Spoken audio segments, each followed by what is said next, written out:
While both mangas and manhwas stand in the limelight, there is one sibling that the public consciousness seems to forget about. Today, we're going to talk about manhwas, Chinese comics. We're going to discuss their roots, their current standing, and what path they have for the future. But before we talk about the history of the medium, I want to touch first on a topic that is certain to be brought up.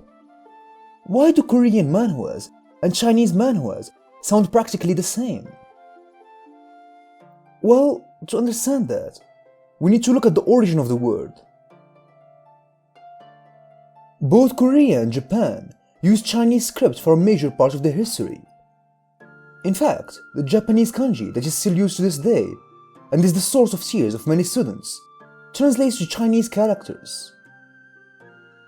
And while Korea switched from Chinese script to Hangul by the 15th century under the rule of King Sejong, their language has still been heavily influenced by it. In essence, all of manga, manhwa, and manhwa stem from the same Chinese word, which has been adopted by the different cultures. Now, while the origin of the word is Chinese, it was in Japan where we've seen the first East Asian comics. It was only in 1925 when Fen Zikai reintroduced the word to mainland China with a political comic named after himself, Zikai Manhua. In the early days of the manhwa industry, they were mostly used for propaganda purposes. The establishment of the Republic of China, the Sino-Japanese War, the rivalry between the communist and nationalist ideologies of the 40s. In all of these events, the propaganda machine used manhwa to their advantage. From the 1950s to the 1990s, the medium would experience several popularity waves, but all of them would fizzle out shortly after. It was only in the 2000s, with the coming of digital publishing, that life was brought into the genre, and it experienced a genuine, lasting popularity boost. With the new Chinese age of digital comics came two distinct variations: original web manhwas and novel adaptations.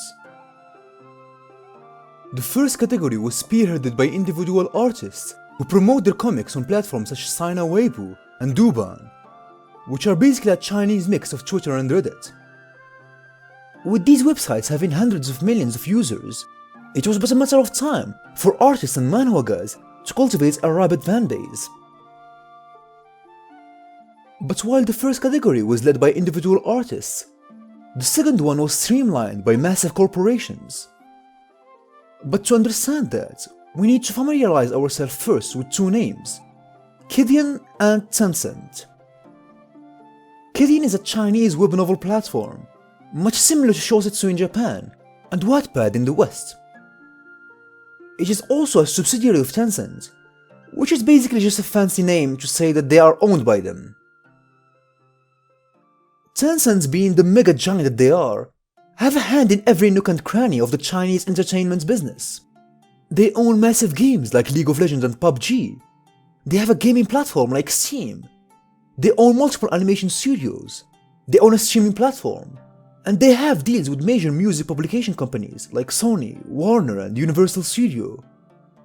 But most importantly to our case, they have a branch called Tencent Comic, which specializes in novel adaptations. Thus, the typical path for any Chinese artist is to either try their luck with self-publishing or work under Tencent by adapting literary work, coming from Kidian mostly, into comics. And this brings me to the final part. With the entry of a big player like Tencent into the scene, the digital manhwa market boomed into unbelievable degrees.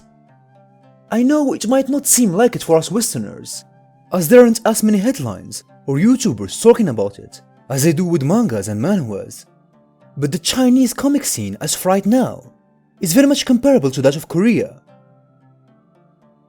They also have their own super popular anime adaptations like The King's Avatar, Full-Time Magician, or Soul Land. Kidian has also branched into the international market to great success by the release of their website webnovel.com.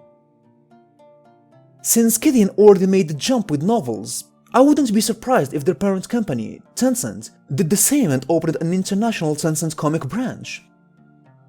This would be a boon not only for the Chinese comic industry, but also for the Western one. While Webtoon does provide a path for independent artists to showcase their comics to the world and become popular, there isn't really any way for Western writers to have their work adapted into an Eastern-style comic, other than self-funding an artist team. While Turtomi was able to have his work, The Beginning After the End, adapted into a webcomic by Tapas, this was a one-off situation, and we haven't seen it repeat itself since. Anyway, this was my case for Chinese manhuas, an industry that is, in my opinion, underappreciated and undervalued by the public as a whole, but also one that I could see experience a massive surge in popularity worldwide in a few years' time.